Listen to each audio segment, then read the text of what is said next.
পিলখানা হত্যা মামলা পুনঃ তদন্ত সহ ৮ দফা দাবি জানিয়েছে কারাগারে থাকা তৎকালীন বাংলাদেশ রাইফেলসের সদস্যদের স্বজনরা। শুক্রবার সকালে রাজধানীর জাতীয় প্রেস ক্লাবে আয়োজিত এক সংবাদ সম্মেলনে এ দাবি জানানো হয়। কারা নির্যাতিত বিডিআর পরিবারের ব্যানারে এই সংবাদ সম্মেলন হয়। কারাগারে থাকা তৎকালীন বিডিআরের এক সদস্যের সন্তান আব্দুল্লাহ আল মামুন সংবাদ সম্মেলনে ৮ দফা দাবি তুলে ধরেন।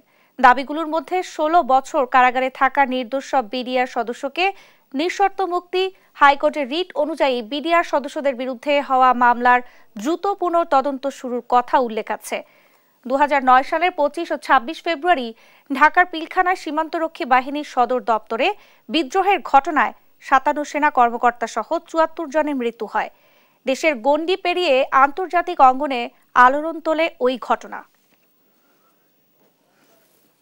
বাংলাদেশের প্রত্যেকটা নাগরিকের জামিন পাওয়ার অধিকার আছে। আমরা শুধুমাত্র বিডিআর সদস্য হওয়াতে আমরা এই জামিন থেকে সকলে বঞ্চিত হয়েছি। বাংলাদেশ সরকারের সকল উপদেষ্টা মহোদয়ের কাছ থেকে আমরা দাবি জানাচ্ছি, আমরাও চাই প্রকৃত খুনিদের সাদা রায়তে রেখে তাদের বিচার হোক। তার সাথে সাথে এটাও আমরা চাই আমাদের কোনো নিরপরাধ জেলবন্দি ভাই যেন এই সাদার আওতায় না থাকে।